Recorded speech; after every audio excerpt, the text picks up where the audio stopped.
میں بڑا حیران ہوتا تھا کہ دنیا میں اتنے بڑے بڑے جنگلات وجود میں کیسے آ گئے، ان میں بیج کس نے ڈالا ہے جا کے؟ امیزون کے جنگلات دیکھ لو، تھائی لینڈ کے جنگلات دیکھ لو، مری اور نتھیا گلی کے جنگلات دیکھ لو، پوری دنیا میں ہے نا جنگلات، تو یہ بیج کہاں سے آیا یہاں پہ؟ حیرانگی کی بات ہے یا نہیں ہے؟ ماہرین نے اس پہ تحقیق کی، انہوں نے کہا یہ بہت سارے بیج پرندوں نے پوری دنیا میں پھیلائے ہیں۔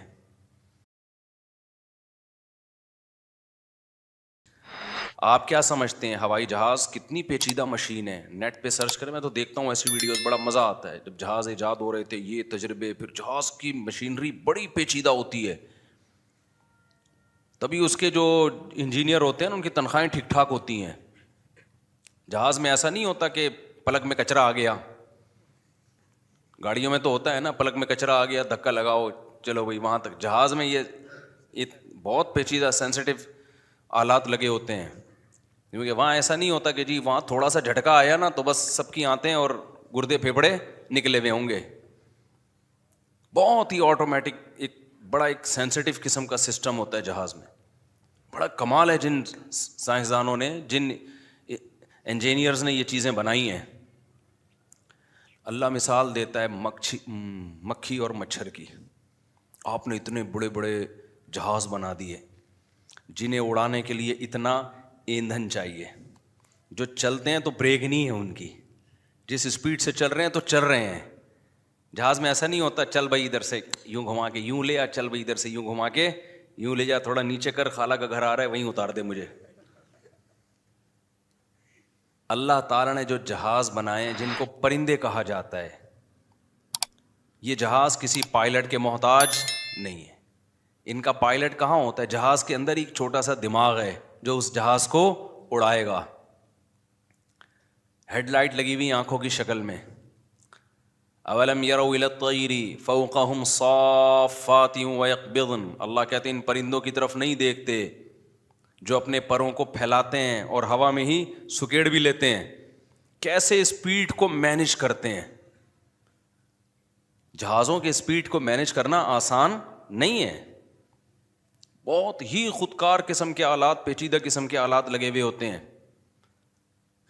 لیکن اللہ تعالیٰ نے پرندوں کو جو ان کی اسپیڈ ہے نا وہ خود اس کو مینج کرتے ہیں اپنے ہی دماغ سے۔ جب پرندے کا خیال ہوتا ہے اسپیڈ آہستہ کرو، پروں میں ایسا سسٹم لگا ہوا ہے، وہ پتہ نہیں کیا گھماتے ہیں پروں کو، اسپیڈ خود بخود کیا ہو جاتی ہے؟ آہستہ۔ وہی پائلٹ فیصلہ کرتا ہے ادھر کو گھومنا ہے، فوراً ادھر کو گھوم جاتے ہیں۔ وہی پائلٹ فیصلہ کرتا ہے، خود جہاز ہی فیصلہ کر رہا ہے کہ میں نے کدھر جانا ہے۔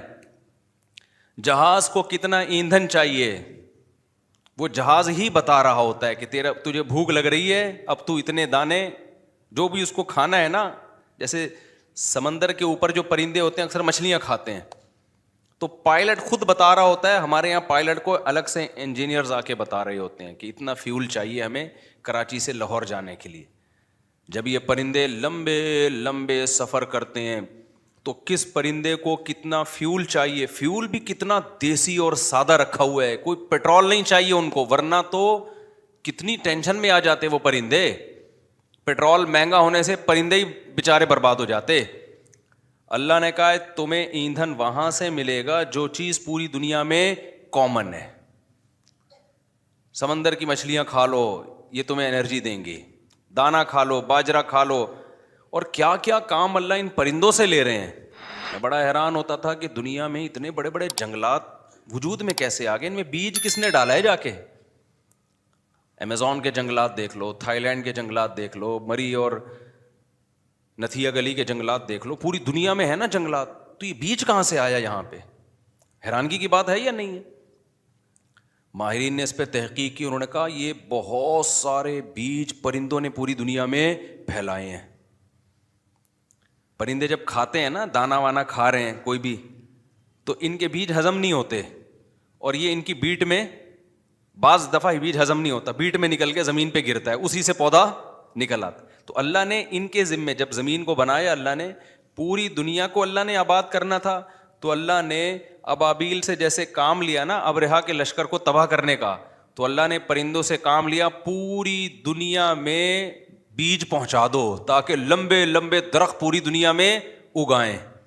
یہ کام پرندوں، کیونکہ انسان کو آباد کرنا تھا تو پوری دنیا کو سوٹیبل بنایا جا رہا تھا کہ وہ انسان کے لیے رہائش کے قابل بنے. وہ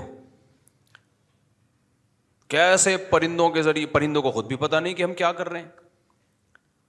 بڑی مشین میں پیچیدہ آلات کا فٹ کرنا آسان ہے، بہت چھوٹی مشین ہوتی چلی جائے گی نا، اس میں پیچیدہ آلات کا فٹ کرنا مشکل ہوتا چلا جائے گا. آپ کو پتہ ہے مشینری جتنی چھوٹی ہو اتنی سائنس کا کمال ہے چھوٹی مشین بنانا.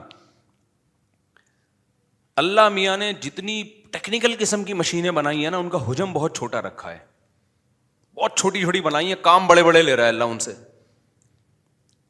مثال کے طور پر اللہ نے ایک ایسا ہوائی جہاز بنایا جو ہوائی جہاز بھی اور شہد بناتا ہے. وہ ہوائی جہاز بھی ہے اور کیا ہے، شہد بناتا ہے. اب وہ ٹریولنگ کرتا ہے تو وہ ٹریگنومیٹری کا جو علم ہے نا، کرو ٹریگنومیٹری، وہ اللہ نے سافٹ ویئر اس کی کھوپڑی میں ڈال دی ہیں پہلے سے.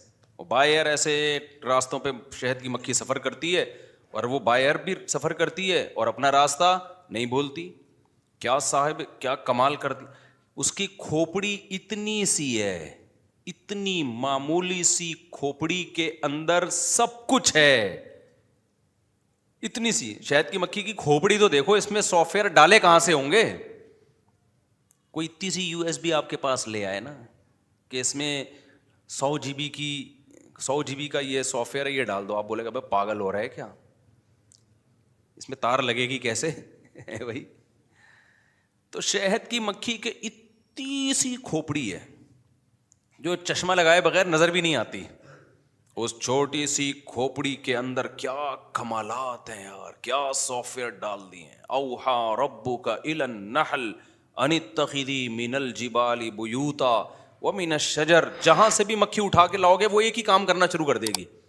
آپ شہد کی مکھیوں کا جتھا لا کے یہاں چھوڑ دو، سب سے پہلے وہ سوٹیبل جگہ تلاش کرنا شروع کر دیں گے. ان کا کام، ان میں ایسا کھوپڑی میں چیزیں ڈال دی ہیں کہ آپ جو مرضی کرو، انہوں نے یہی کرنا ہے. جب لا کے چھوڑا ان کے دماغ میں بس ایک ہی چیز سوار ہے، بھوت سوار ہے ان کی کھوپڑی میں کہ یار ہمیں کوئی سوٹیبل جگہ ملے جہاں ہم نے کیا بنانا ہے، چھتا. وہ سب مل کے یہی پروگرام، یہی مشورے، یہی ان کے، اور وہ ایک دن کے اندر اندر پورا پروگرام ان کا سیٹ ہو جاتا ہے.